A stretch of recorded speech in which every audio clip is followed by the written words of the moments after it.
안녕하세요. 늘 사연을 듣는 입장에서 쓰는 입장이 되니 은근히 떨리고 어떻게 시작해야 할지 모르겠네요. 그래도 마음을 가다듬고 한번 천천히 써보겠습니다. 저는 현재 39세 여자고 3년 전 이혼을 한 적이 있어요. 제가 이혼한 이유는 남편이 바람을 피웠기 때문인데요. 제가 남편과 흔쾌히 이혼을 해줄 수 있었던 사연을 여러분들께 들려드리려고 합니다.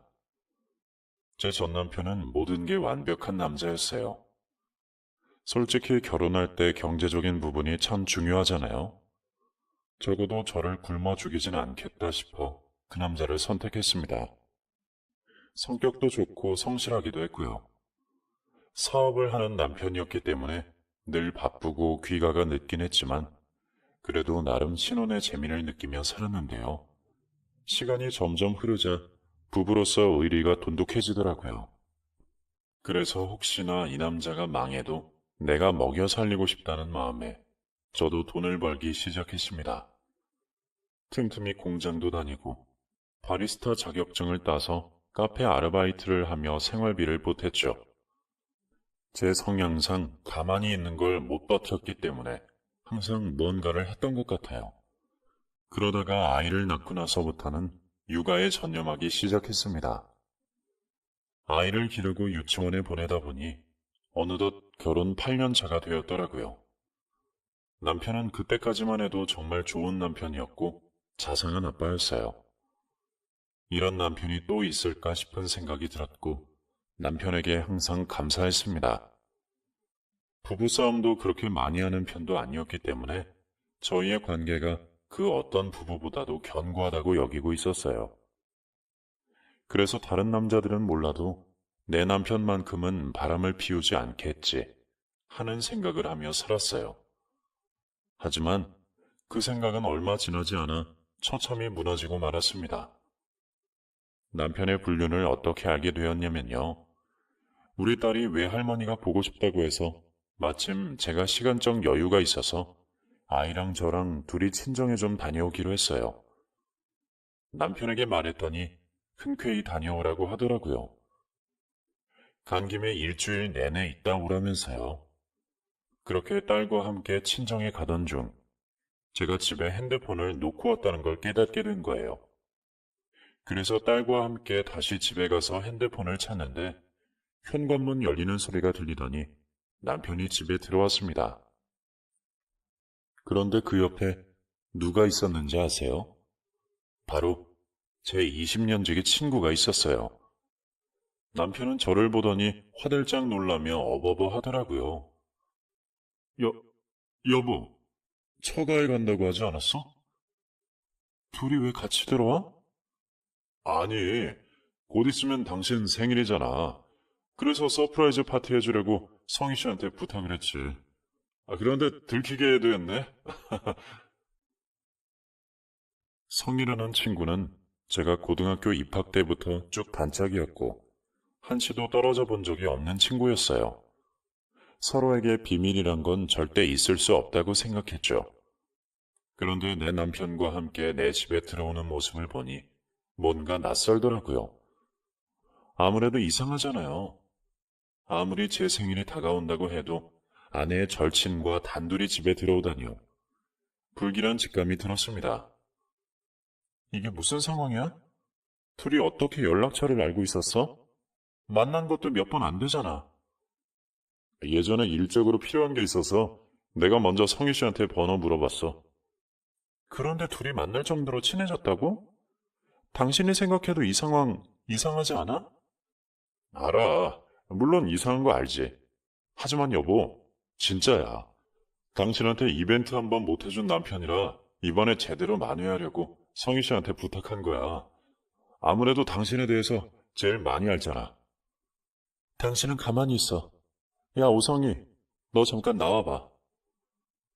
저는 친구의 팔목을 잡고 아파트 비상계단까지 끌고 갔어요. 세워놓고 대놓고 물어봤죠. 너 뭐야? 대체 뭐냐고? 왜 내 남편이랑 단둘이 있는데? 들었잖아. 네 생일 서프라이즈 준비한다고. 그런데 왜 손에 들린 게 하나도 없는데? 서프라이즈 준비하려면 뭐라도 들고 왔어야 하는 거 아니야? 그건 네 남편한테 물어보든가. 너 지금 되게 이상한 거 알지? 만약 남편한테 연락이 왔어도 나한테 말을 했어야지. 왜 입을 꼭 다물고 있는데? 너 내 친구잖아. 너, 네 남편에 대해서 다 안다고 생각하니? 착각하지 마. 뭐라고? 말 그대로야. 성인은 그렇게 오묘한 말을 남기고는 등을 돌려 엘리베이터를 타고 밖으로 나가버렸어요. 집에 갔더니 남편이 안절부절하며 서 있더라고요. 성희 씨가 뭐래? 왜? 뭐 찔리는 거라도 있나 보지? 그게 아니라, 솔직히 말해. 둘이 무슨 사이야? 아무 사이도 아니라니까. 당신이 오해하고 있는 거야. 오해? 지금 오해라고 했어? 당장 파티용품 꺼내놔봐. 그건 나중에 주문하려고 했지. 지금 당신, 내가 봐왔던 모습이랑 너무 다른 거 알지? 다르긴, 난 똑같은데. 내가 친정간 사이 성에 데려와서 집에서 뒹굴려고 했어? 어? 여보, 제발 내 말 좀 들어봐. 소율이 당신이 돌보고 있어. 나 나갔다 올 테니까. 얘기 좀 해. 얘기하면? 당신은 구차한 변명만 늘어놓을 거잖아. 저는 남편과 딸을 집에 놓고 무작정 밖으로 나왔습니다. 그리고 또 다른 고등학교 동창이었던 친구에게 전화를 걸어 울고 말았어요. 무언가를 알고 있는지 만나자고 하더라고요. 그 친구와 만나고 나서 저는 남편의 불륜을 확신하게 되었습니다. 둘이 좀 된 것 같더라. 너한테 말해야 하나 했는데 괜히 내가 부부 사이 파탄 내는 게 아닌가 싶고. 아무튼 나도 갈등이 심했어. 오성이 그 기집애가 원래 욕심이 많았잖아. 남의 것 탐내고 질투하고. 그런데 네 남편을 넘볼 줄은 누가 알았겠니? 어떻게 알았어? 둘이 만나는 거. 지가 지 입으로 얘기하던데? 유부남 만나고 있다고. 사진까지 보여주던데. 아무리 봐도 결혼식에서 봤던 네 남편 같은 거야. 따로 불러서 물어봤더니 네 남편이 맞대. 정신 나간 거지. 애가 나중에 철이 들려나 싶어서 내버려뒀는데 아직까지 그러고 있으니. 마침 너한테 말을 해야겠다 싶었는데 너한테 전화가 왔더라고. 이제 얘기해서 너무 미안해. 나 어떡하면 좋아? 어쩌면 좋지? 그 마음을 내가 어찌 헤아리겠냐마는 네 남편도 똑같은 놈이야. 아무리 그래도 아내 친구를 만나는 법이 어딨니? 그놈도 정신 나간 거지. 너라면 어떻게 하겠어? 똥 밟았다 생각하고 이혼해야지. 그거 덮고 살 자신 있어? 소율이는 우리 딸은 어떻게? 소율이를 위해서라도 이혼해야지. 그런 아빠 밑에서 크는 거 보고 싶어? 자신 없어. 막상 이런 상황이 닥치니까 차라리 몰랐으면, 차라리 내가 바보같이 속았으면 좋겠어. 그날 친구 앞에서 어찌나 울었는지 집에 돌아와 거울을 보니 눈이 퉁퉁 부어 있더라고요. 남편은 여전히 제 앞에서 쩔쩔매고 있었고 결국 친정에 가지 못한 채 울면서 밤을 지새웠네요. 하지만 저를 더 힘들게 한 건 뻔뻔한 상간녀의 행동이었어요. 다음날 바로 전화를 했더니 저에게 뭐라는 줄 아세요? 나한테 뭐라 할 게 아니라 네 남편이랑 합의를 봐. 손뼉도 마주쳐야 소리가 나는 법이라고 하잖아. 나만 좋아한 거 아니야. 네 남편이 오히려 더 좋아했지. 너 지금 나한테 그런 얘기가 나오니? 그럼 어떡해? 미안하다고 빌어? 그런다고 달라지는 게 있어? 이미 벌어진 일이잖아. 그리고 사랑하는 게 죄는 아니잖아. 뻔뻔한 년. 그게 할 소리니? 너 같은 거 친구로 지내는 게 아니었어. 지훈아, 너 내 성격 잘 알잖아. 남한테 무릎 못 꿇는 거. 그러니까 네가 좀 봐주면 안 될까? 가만 안 둬. 내가 너 상간녀 소송할 거야. 그렇게 해서 네 기분이 풀릴 수 있다면 마음대로 해. 난 상관없어. 그리고 그런 걸로 우리 사이 갈라지지도 않으니까 어디 할 테면 해봐. 너 내 남편이랑 욕심낸 거지? 너 어릴 때부터 그랬잖아. 열등감 덩어리에 질투는 많아가지고 불쌍하다 정말. 그럼 너는 네 처제에 과분한 남자 만나서 뻐기고 다녔던 거 잊었어? 그렇게 누리고 싶었니? 남편 덕에 잘 사는 거 자랑해서 벌 받은 거야. 이 기집애야. 너 지금 어디야? 어디면 찾아올래? 그래, 만나서 얘기하자. 저는 바로 상간녀가 있는 카페에 달려가 머리채를 잡았고 한동안 실갱이를 벌였습니다. 결국 보다 못한 카페 주인이 경찰에 신고를 했고 저희는 쌍방 폭행으로 경찰서에 가게 되었죠. 뒤늦게 남편이 달려와 수습을 해서 다행히 금방 풀려났어요. 먼저 때린 것도 더 많이 때린 것도 저였지만 상간녀가 저를 폭행죄로 고소하면 제가 그 자리에서 상간녀 소송을 할 게 분명하니까 남편이 중재를 하더라고요. 소율이 생각해서 그만하라고. 진짜 깜빵 가고 싶냐고 다그치더라고요. 정말 어이가 없었지만 남편 말이 틀린 건 아니었기에 거기서 관두었죠. 생각해보니 상간녀는 늘 저를 질투했어요. 제가 가진 건 항상 따라샀고 저를 이기기 위해 과외까지 붙여서 공부를 하던 아이였습니다. 선의의 경쟁이라고 생각했는데 그게 아니었던 것이죠. 결국 제 남편을 건드리고 말았더라고요. 저만 혼자 바보가 된 기분에 견딜 수 없었습니다. 저의 단 하나뿐인 친구였던 사람이 하루아침에 상간녀로 변해버렸다는 게 믿기지 않았어요. 차라리 몰랐다면 좋았을지도 모르겠다는 생각에 한없이 좌절했습니다.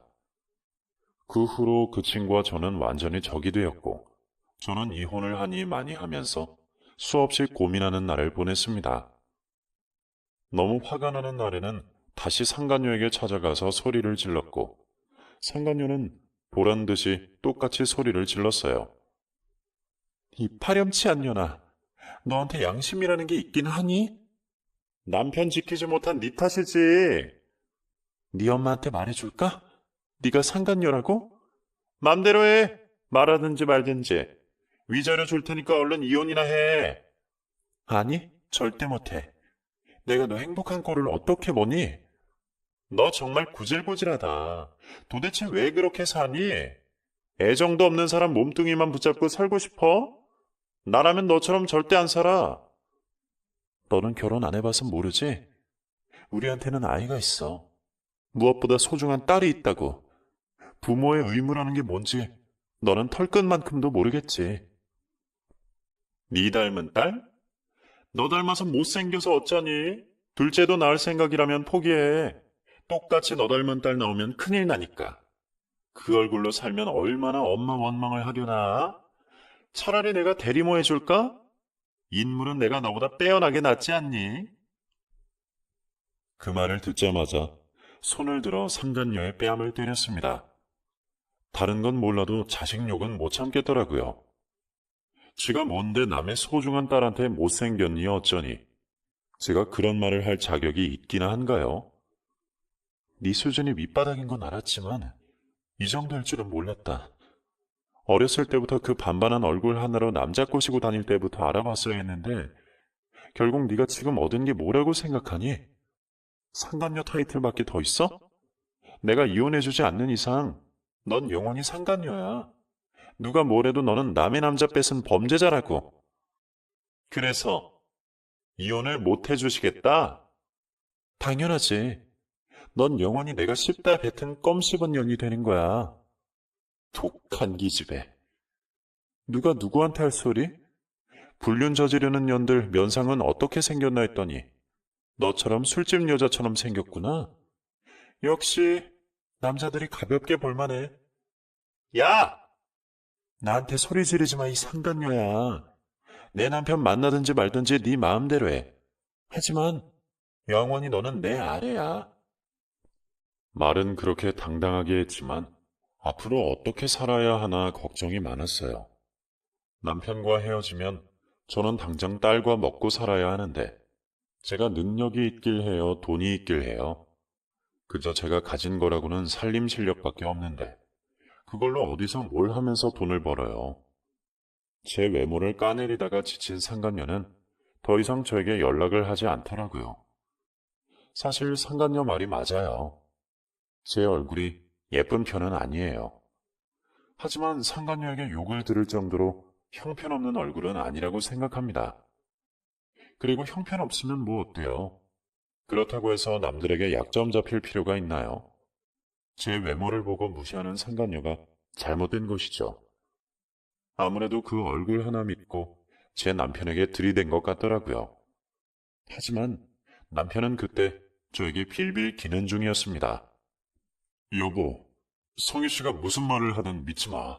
내 말만 들어주면 안 될까? 걔 말로는 당신이랑 꽤 오래 만났다던데? 아니야. 그 여자 당신도 잘 알잖아. 허언증 있는 거. 나쁜 놈. 인정머리라고는 눈꼽만큼도 없는 놈. 꼴에 결혼 생활은 유지하고 싶나 보지? 내가 무조건 잘못했어. 이번에 정신 바짝 차렸다고. 다시는 다른 여자랑 둘이 있지 않을게. 다른 사람도 아니고 내 20년 지기 친구랑 불륜 저지른 걸 나더러 용서하라는 말이야? 그러게 진작 그런 짓을 하지 말았어야지. 당신 딸을 생각해서라도 그러지 말았어야지. 남자들 원래 한 번쯤은 다 그래. 죽자고 달려들면 어쩔 수 없이 넘어가는 게 남자의 습성이라고. 내 주변 남자들 다 한 번씩 그랬다고 하더라. 이건 의지의 문제가 아니라 본능의 문제야. 그렇게 다른 남자들 싸잡아서 정당한 척 하고 싶니? 이 찌질하고 추악한 인간아. 너한테 기대한 날들이 너무 허무해서 미쳐버릴 것 같아. 네가 만나는 년이 나더러 뭐라는 줄 알아? 아이 낳지 말래. 못생겨서. 지가 대리모를 해주겠대. 그게 인간이야? 어? 남의 딸 외모 운운하는 년이 사람이냐고. 남편에 대한 신뢰도 깨지고 친구도 잃고 제 인생은 그때 모든 게 망가졌습니다. 더 이상의 희망도 없었고 살고 싶은 의지도 없었어요. 그저 죽고 싶다는 생각뿐이었습니다. 남편을 내쫓고 나니 이젠 대놓고 외박을 하더라고요. 이제는 될 대로 되라 식이었어요. 이혼 생각이 굴뚝 같았지만 그 둘이 잘 되는 꼴을 볼 수가 없어서 차마 이혼 서류에 도장을 찍을 수 없었어요. 이혼을 해주는 순간 저는 분명히 무너질 테고 상간녀는 그런 저를 평생 곱씹으며 비웃겠다는 생각에 치가 떨렸습니다. 게다가 만약 제가 이혼을 해준다면 소율이는 분명 제가 키울 건데 요새 애 키우는데 돈이 엄청 필요하잖아요. 솔직히 제가 못 먹고 없이 사는 건 상관없지만 그런 가난이 제 딸아이한테도 이어진다면 너무 슬퍼서 못 견딜 것 같더라고요. 남편이 위자료를 보내주어봤자 겨우 푼돈일 텐데 게다가 그 상간녀 사이에서 애라도 생기면 우리 소율이는 뒷전으로 밀려나는 게 불보듯 뻔하잖아요. 그러니 소율이 키우고 먹고 사는 현실적인 문제를 생각해 봤을 때 어떻게든 이혼하지 않고 버티고 있어야겠더라고요. 또 그러다가 한편으로는 그냥 이참에 갈라서고 저도 제 인생 찾아서 살아야 하나? 라는 생각도 들고 정말 이도저도 아닌 채로 눈물바람으로 지내고 있었어요. 그러던 어느 날 저에게 의외의 행운이 찾아왔습니다. 남편의 외박이 한 달 가까이 되던 시점이었어요. 저희 집에 누가 초인종을 눌러서 나가보니 행색이 초라한 웬 노숙자가 한 명 서 있더라고요. 누구세요? 저기 재수씨, 저 기억 안 나십니까? 예전에 집들이도 오고 그랬는데. 혹시 광현씨? 네, 맞습니다. 그런데 무슨 일 있으세요? 그 노숙자는 남편의 친한 친구로 예전에 우리 집에 몇 번 놀러 온 적이 있었어요.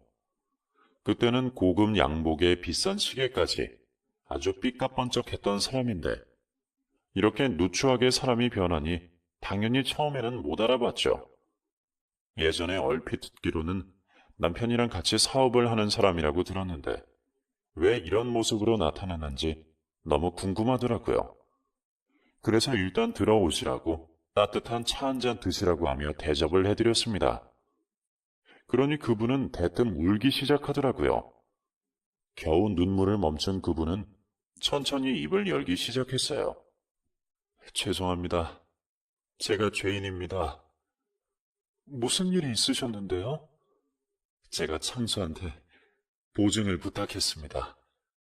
저희 남편한테요? 재수 씨 역시 모르셨군요. 제가 사실 하던 사업이 잘 안 됐습니다. 솔직히 말하자면 완전히 폭삭 망했습니다. 빚을 진 채로 나왔으니까요. 그런데 그 빚을 제가 갚을 처지가 안 됩니다. 그럼 그 빚은 정말 죄송합니다. 아마 창수한테로 제 빚이 넘어갈 것 같아요. 그래서 이렇게 찾아왔습니다. 제가 창수 그놈 얼굴 보긴 너무 미안하고 죄스럽더라고요. 솔직히 창수 성격상 저를 두들겨 팰 것 같기도 하고 정말 그놈 앞에 설 자신이 없네요. 그래서 재수 씨한테 대신 사과드리러 왔습니다. 정말 죄송합니다. 아니, 광현 씨, 일단 일어나 보시고 제가 알아들을 수 있게 차근차근 설명해 주세요. 그분은 저를 보자마자 대뜸 제 앞에서 무릎을 꿇고 잘못했다고 울더라고요. 그러면서 제게 말한 내용이 정말 충격적이었어요. 저는 몰랐지만 남편이 그분에게 보증을 서줬는데 이분이 완전히 망해서 그 빚이 저희 남편에게 올 위기가 처해진 것이었어요. 남편의 바람을 알기 전이었으면 아주 난리 법석을 피우면서 좌절을 했겠지만 그때는 이미 마음 떠난 지 오래라서 왠지 모르게 남편의 위기가 저에게는 희망으로 다가오더라고요. 재수씨, 제가 꼭 다시 재기하겠습니다. 그때까지만 좀 막아주시면 안 되겠습니까? 남편이 알아서 할 일이죠. 그리고 그 정도 빚 넘어온다고 해서 저희 남편 안 죽어요. 그러니 너무 자책하지 마시고 광현 씨도 힘내세요. 창수 그 녀석도 이리저리 빚져서 사업을 이어가는 바람에 형편이 많이 안 좋지 않습니까? 게다가 제가 투자하라고 권한 사업도 줄줄이 부도날 지경이라 아마 그 자식 앞으로 더 힘들어질 겁니다. 그래요? 그건 몰랐네요. 사실 남편이 바깥 일은 제게 일절 말 안 하는 스타일이라 혹시 조금 자세히 좀 알려주실 수 있나요? 제가 또 괜한 말을 저 때문에 창수 그놈 재수 씨한테 깨지는 거 아닌지 모르겠네요.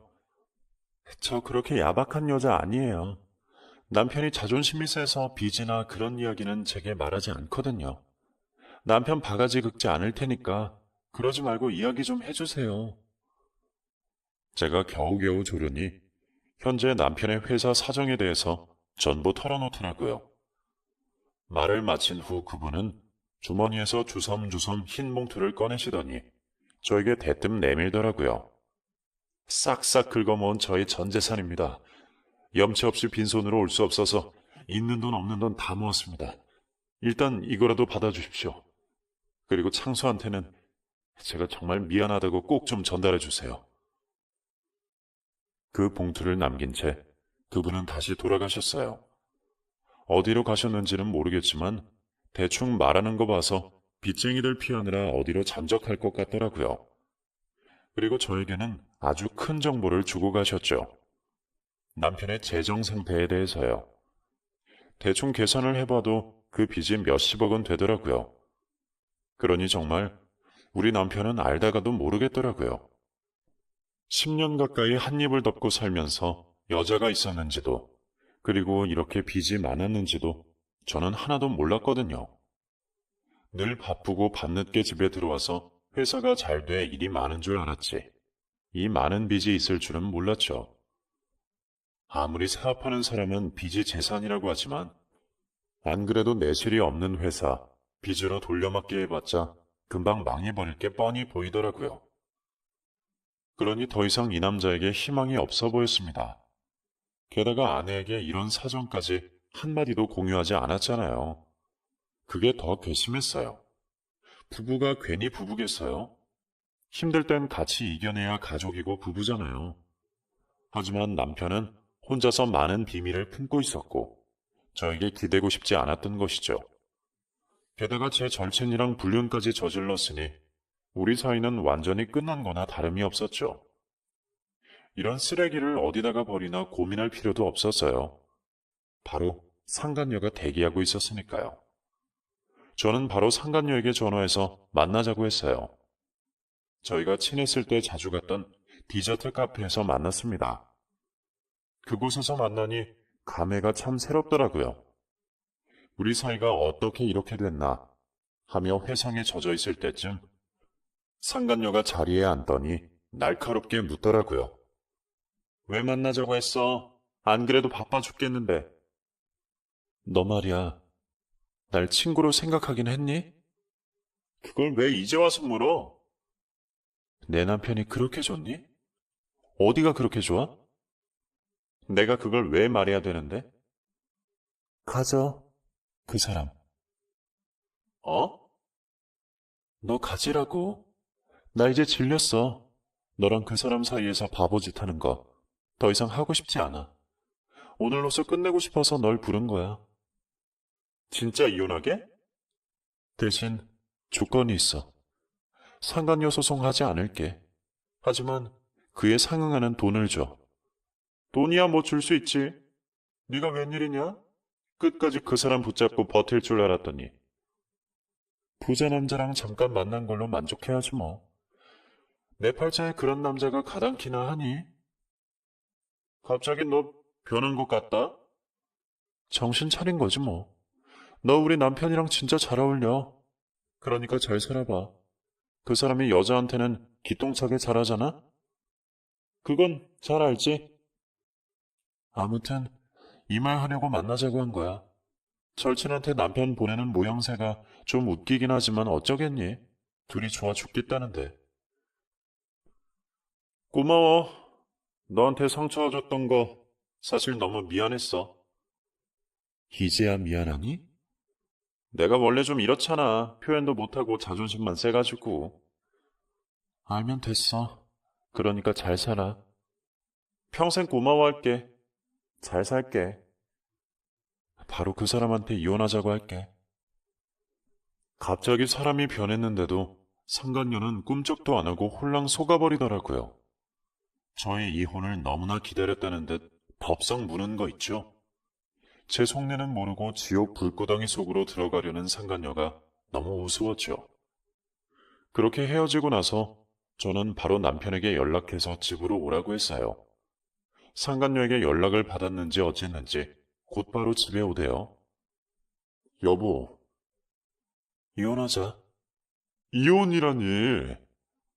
나 당신 놓아주는 거야. 더 행복하라고. 지금은 솔직해져도 돼. 나한테 이제 더 이상 애정도 없잖아. 한 달째 외박하는 거 보면. 내가 못난 놈이야. 당신 좋은 사람이야. 그러니까 앞으로도 나한테 미안해하지 말고 잘 살아. 나는 괜찮으니까. 대신 나 부탁이 있어. 뭔데? 이혼 소송 안 할 테니까 위자료 좀 넉넉히 주면 안 될까? 알다시피 나 당신이랑 헤어지면 아무것도 없잖아. 뭐라도 벌어먹고 살 수 있게 당신이 좀 도와줘. 그건 걱정 마. 내가 잘못한 게 있는데 당연히 그 정도는 내가 책임질게. 그리고 소율이는 내가 키울 거야. 양육비도 꼬박꼬박 받을 거고. 당연하지. 써도 돼? 양육비 밀리면 당신이 가지고 있는 작은 건물 내가 갖겠다고. 당신이 그렇게 매정할 거라고는 생각 안 하는데 요새 배드 파더스라고 해서 양육비 안 주는 남자들 많잖아. 그래서 형식상이라도 받아놓고 싶어. 알았어, 그렇게 하자. 당신이 원하는 대로 다 해줄게. 제가 소송 없이 조용히 물러나 준다고 하니까 저쪽에서 저자세로 나오더라고요. 그래도 저한테 미안한 감정은 느꼈는지 제가 원하는 대로 위자료, 양육비, 양육권을 다 받아낼 수 있었어요. 남편은 당연히 줄 알았지만 상간녀까지 저의 요구사항을 모두 들어줄 줄은 몰랐어요. 걔가 학교 다닐 때부터 저한테 받아먹기만 했지 커피 한 잔 사주는 것도 아까워하던 짠순이인데 순순히 제가 부른 위자료를 가지고 왔더라고요. 자기 결혼할 때 쓰려고 모은 자금이라면서 어차피 너 때문에 내가 결혼하는 거니까 받으라고 하더라고요. 얼마나 기가 막히고 웃기던지. 아무튼 화가 났지만 저는 돈만 받으면 장땡이니까 덥석 받았죠. 그리고 바로 깔끔하게 이혼 도장을 찍었어요. 참 결혼이라는 게 부부 사이라는 게 뭔지 한낱 종이 쪼가리로 이렇게 가볍게 끝이 나더라고요. 그리고 당연히 남편의 지인이 준 흰 봉투는 모른 척 제가 가지고 나왔죠. 양육비 밀렸을 때 그걸로 차감해야겠다 싶었어요. 그렇게 안전하게 남편과 이별을 한 저는 친정의 도움을 받아 작은 아파트 하나를 마련했고, 양쪽에서 위자료 받은 걸로 카페를 하나 차렸습니다. 유일하게 가진 자격증이 바리스타 하나였기 때문에 그걸로 승부를 봐야 했어요. 요즘 카페 창업하면 10개 중 9개가 망하는 시대라고 하던데, 그때는 정말 겁도 없이 창업을 시작했네요. 딸을 잘 키우기 위해서라도 열심히 해야 했습니다. 여기서 무너지면 다시 솟아날 구멍은 없었기에 하루에 3시간을 자며 열심히 살았죠. 다행히도 제 노력을 알아주셨는지 손님이 늘기 시작했고, 하루하루 매상이 늘어나는 게 보였죠. 처음에는 그저 커피나 음료 메뉴에 중점을 뒀죠. 근데 솔직히 커피가 맛있고 맛없고는 개인 취향이 관련된 거라 호불호가 크잖아요. 그래서 어떻게 하면 손님을 끌어올까 고민을 하다가 문득 디저트가 생각이 났죠. 요새 누가 카페에 커피만 마시러 오나요? 뭔가 특색이 있어야 하잖아요. 물론 유동인구가 많은 장소나 인테리어 예뻐 사진 찍기 좋은 곳이라면 커피만 밀어도 되겠지만, 그 정도로 가게를 오픈할 만큼 위자료를 받지 않아서 디저트에 전념하기로 했죠. 전문적으로 학교에서 배운 사람보다 아무래도 부족하다 보니 일단 무조건 마진이 남지 않더라도 좋은 재료를 썼죠. 처음에는 해외 유명 레시피를 그대로 따라하다가 나중에는 제가 메뉴를 개발해서 판매했어요. 그러니 입소문이 나는 건 시간 문제였습니다. 그렇게 손님이 끊이지 않으니 옆에 카페가 저희 디저트를 그대로 베껴 따라하더라고요. 하지만 전혀 개의치 않았어요. 왜냐하면 제가 만든 게 제일 맛있을 거라고 확신했거든요. 잠 안 자고 하루에 10시간씩 꼬박 메뉴 연구만 하는데 저를 이기는 게 쉽지 않죠. 게다가 코로나가 터지고 나서는 아예 디저트를 온라인 배달 쪽으로 사업을 확장해서 타격은커녕 오히려 매출은 늘어만 갔죠. 다행히 그때 저희 엄마가 대신 소율이 육아를 도와주셔서 일에만 전념할 수 있었어요. 그렇게 정신없이 바쁘게 사는 도중 청첩장이 저희 집에 도착했어요. 바로 상간녀와 전 남편의 결혼식이었죠. 얼마나 어이가 없던지 제 주소를 알려준 적이 없는데 어떻게 알았는지 글쎄 청첩장을 보냈더라고요. 저를 놀리는 건지 아니면 도발을 하는 건지 모르겠지만 저는 눈 하나 깜짝하지 않았어요. 왜냐면 조만간 그 결혼을 후회할 게 뻔하잖아요. 그렇게 제 전 남편이 빗방석에 앉아있다는 것도 모른 채 상간녀는 남편과 결혼식을 올렸고, 뭐가 그리 급한지 혼인신고까지 바로 했다고 하더라고요. 다 친구들을 통해 그 소식을 접했어요. 특히 한 친구는 거의 실시간으로 저에게 알려주곤 했는데요. 당사자인 저보다 더 분통이 터졌는지 늘 볼 때마다 성이 욕을 했죠. 성이 그 기집애 다니던 직장도 때려치우고 현모양처로 노선 바꿨대. 기가 막혀서 진짜. 걔 라면 하나 못 끓이는 거 우리가 다 알잖아. 아무튼 네 전남편이랑 결혼하고 일부러 명품 옷 쫙 빼입고 다닌댄다. 얼마 전에 우리 동창회 했잖아. 그날 술집 값을 걔가 다 낸 거 있지? 참 걔는 무슨 납작으로 동창회에 다 나오는지. 진짜 희대의 난년이야 난년. 어머, 그래? 그렇게 여유 부릴 때가 아닐 텐데. 왜? 아니야, 뭐 그냥 그런 게 있어. 아무튼 걔 망하는 꼴을 봐야 속이 시원할 텐데. 너는 어쩌면 좋니? 진짜 괜찮아? 어? 이혼하니까 오히려 속이 시원해. 그리고 요새 카페 일에 집중하느라 그런 거 신경 쓸 여유가 없어. 뭐 둘이 알아서 잘 살겠지. 그래, 너 그런 태도 보니까 내가 다 마음이 놓인다, 야. 원래 최고의 복수는 신경 끄고 잘 사는 모습 보여주는 거라고 하잖아. 그냥 너는 이대로 카페 잘 운영하고 행복하게 살아. 그게 복수야.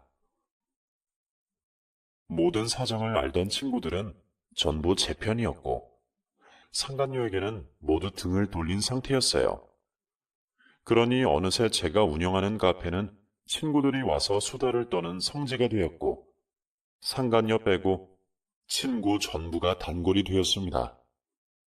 근처에 회사를 운영하고 있던 제 친구는 직원들 전용 카페 쿠폰을 만들어서 저희 카페에서 먹게 하더라고요. 얼마나 고마웠는지 저희 매출의 상당수를 책임지고 있습니다. 그리고 한 1년이 지났을까요? 제가 기다리던 그때가 왔어요. 어느 날 제 친구가 다급하게 와서 중개를 해주더라고요. 너 그거 들었어? 뭘? 성인의 남편 완전히 끝난 거. 빚쟁이들 찾아오고 난리 났대. 알고 보니까 성이랑 재혼하기 전에 네 전 남편이 보증을 잘못 서줬대나 봐. 그게 나중에 터져서 지금 완전 회사 망하기 일보 직전이래. 게다가 직원들 월급도 밀려서 아주 아작이 났대. 법정 싸움하고 난리 났댄다. 어머머, 그래? 너 진짜 잘 빠져나왔어. 버티고 있으면 네가 독박 쓸 뻔했다니까. 그 뭐냐, 사채업자? 아무튼 그런 사람도 찾아왔대나 봐. 성인은 남편만 믿고 직장도 때려치우고 돈 펑펑 쓰며 다녔는데 어쩌면 좋니? 자업자득이지 뭐. 못 먹는 거 갑자기 먹어서 탈난 거지. 아무튼 안타깝다. 남 상처 주고 가길래 그나마 행복하길 바랬는데. 말도 마. 아까 나한테도 전화 왔더라. 돈 꿔달라고. 절대 돈 없다 그랬지. 저는 어느 정도 예상했던 터라 놀라지 않았어요. 그냥 터질 게 터진 거라고 생각했죠. 그동안 워낙 카페 운영하느라 바빠서 그쪽으로 생각할 겨를이 없었는데 간만에 그 소식을 들으니 솔직히 좀 쌤통이더라고요. 이제서야 벌 받는구나 싶었어요. 그렇게 친구가 한창 이야기를 해주고 떠난 뒤 얼마 지나지 않아 상간녀가 저희 카페에 찾아왔어요. 얼굴에 핏기 하나 없는 얼굴을 한 채로 제 앞에서 눈물을 흘리더라고요. 지윤아, 네가 여긴 어쩐 일이야? 나 어떡하면 좋아? 일단 좀 앉아. 차 한 잔을 줬더니 손을 벌벌 떨고 있더라고요. 얼마나 충격을 받았는지 얼굴이 새하얗게 질린 거 있죠? 무슨 일이야? 넌 알고 있었어? 뭘? 그 사람 보증 섰던 거. 글쎄, 내가 알고 있었을까 모르고 있었을까? 어디 네가 한번 맞춰봐. 말장난하지 말고. 너 알고 있었던 거야? 알고 있었다면? 나쁜 년. 그럼 다 알고 그런 쓰레기를 나한테 보낸 거야? 쓰레기? 아니, 언제는 그 사람 없이 못 살겠다고 그렇게 애절한 사랑인데 이제 와서 갑자기 뭔 쓰레기? 야, 정신 차려. 네가 좋다고 한 남자야. 그리고 내가 등 떠밀었니? 네가 이혼해달라고 사정을 해줘서 겨우 해준 거잖아. 하, 너 이런 애였니? 아무리 그래도 그렇지. 빚이 저렇게 있는 사람이면 나한테 미리 말을 해줬어야지. 우리 친구 아니었니? 친구? 얼씨구 웃기고 있네. 그러는 넌 하고 많은 남자 중에 어떻게 친구 남편을 빼앗냐? 미안해. 내가 너한테 이런 말 꺼내는 거 염치 없다는 거 알아. 내가 진짜 죽을 죄를 지은 것도 알고. 아무튼 나도 너한테 잘한 거 없으니까 그 얘긴 그만하고. 사실 너한테 부탁 좀 하러 왔어. 너 혹시 돈 좀 있니? 왜? 내가 있으면 뭐 어쩔 건데? 아니, 듣자하니 너 요새 카페 되게 잘 나간다면서 인터넷으로 디저트 판매도 하고 그래서 말인데 있잖아.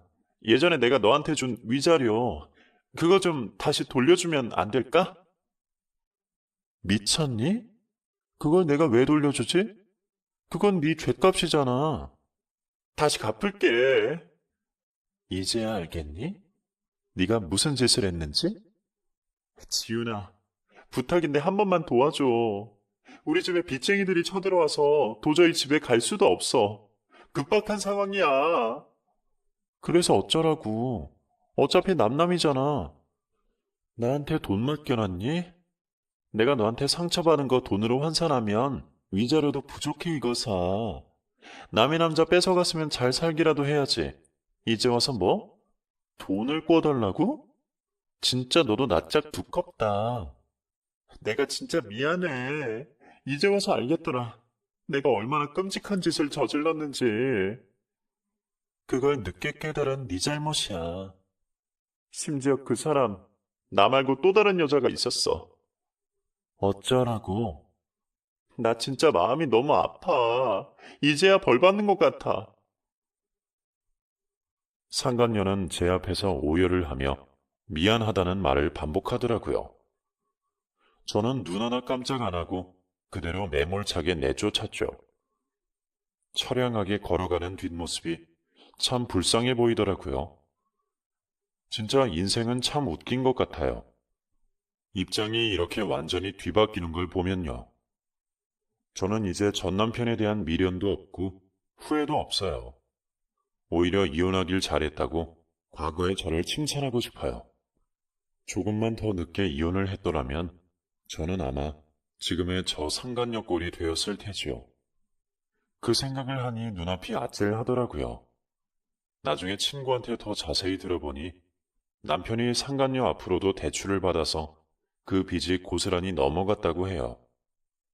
그렇게 상간녀는 지 남편의 빚을 대신 갚아줄 위기에 처하니 이리저리 돈을 꾸러 다니더라고요. 하지만 그 친구들이 다 제 편인데 그 상간녀한테 1원 한 장 빌려주지 않았죠. 결국 지쳐서 아무데도 연락을 하지 않고 잠적했다는 소문을 들었습니다. 부부끼리 아주 합이 잘 맞는지 곧이어서 남편도 저희 카페를 찾아왔더라고요. 평소에 찾아오지도 않던 인간이 저에게 뭐라는 줄 알아요? 소율이 좀 볼 수 있을까? 아니, 소율이는 아빠 안 보고 싶대. 그러지 말고 소율이 좀 데리고 와. 보고 싶어서 그래. 얼씨구 놀고 자빠졌네. 그년이랑 결혼하고 여지껏 한 번을 보러 오지 않다니. 왜? 이제 네 인생 망하니까 마지막으로 딸 얼굴이 보고 싶어? 어디 죽으러 가기라도 하나 봐? 여보, 무슨 말을 또 그렇게 해. 그런 거 아니야. 아무튼 내가 진짜 잘못했어. 사과하려고 온 거야.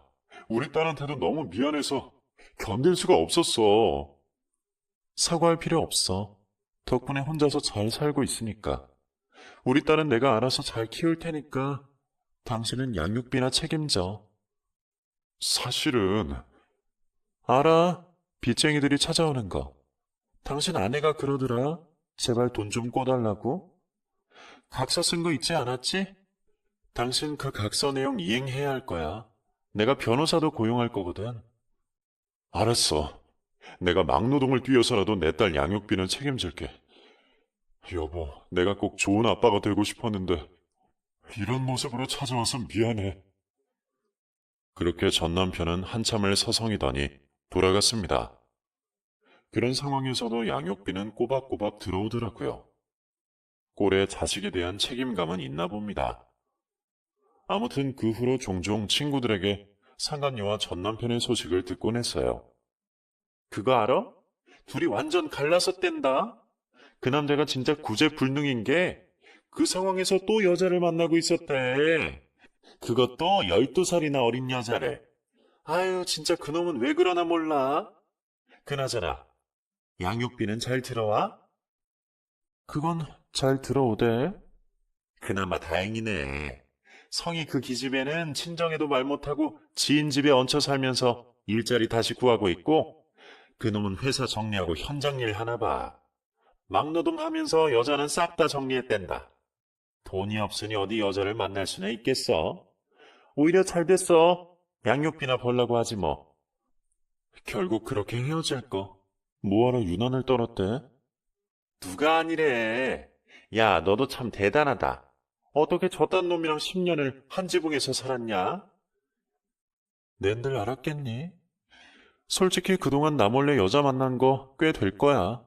내가 성격이 둔하니까 눈치 못 챘지.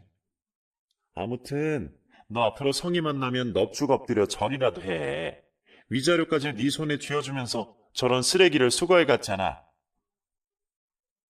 결과적으로 전 남편과 상간녀에게 복수를 한 셈이지만 마음이 개운하지는 않더라고요. 뭔가 그때 이혼 안 했으면 지금쯤 내가 저 자리에 있겠다 싶은 생각이 드니 무섭더라고요. 한순간의 선택으로 인생이 완전 나락으로 떨어질 수도, 아니면 반대로 잘 살 수 있다는 걸 느꼈습니다. 그렇게나 살기에 사랑인 양 호들갑을 떨더니 결국엔 돈 앞에서 대단한 사랑도 무너졌네요. 어찌됐든 저에게는 참 고소한 일이 되었지만요. 아무튼 그 이후로 저는 열심히 카페 일을 하면서 아이를 키우고 있고, 저희 딸은 엄마의 마음을 아는 지 참 잘 커주고 있습니다. 저는 다른 거 하나도 바라는 거 없이 제 딸이 건강하게만 자라주면 좋겠어요. 세상에서 가장 중요한 게 건강이잖아요. 여러분들 중에서도 이혼하신 분들이 있으시겠죠? 혹시나 이혼을 망설이고 있는 분이 있다면 자신을 위해서 이혼을 하라고 말씀드리고 싶어요. 충분히 혼자서 돈 벌며 아이를 잘 키울 수 있거든요. 저는 인생 살면서 제일 잘한 일이 이혼이라고 생각해요. 나중에 제 딸이 결혼을 할 때가 된다면 반드시 남편에게 희생하며 살지 말라고 전해주고 싶습니다. 인생은 각자 사는 거니까요. 가끔은 딸이 가족 그림을 그릴 때 단 둘만 그리는 게 마음이 아프기도 하지만 세상의 편부모에 대한 편견이 좀 사라지면 좋겠어요. 가끔씩 보면 편부모에 대해서 부정적으로 생각하시는 분이 있더라고요. 그럴 땐 참 마음이 무겁습니다.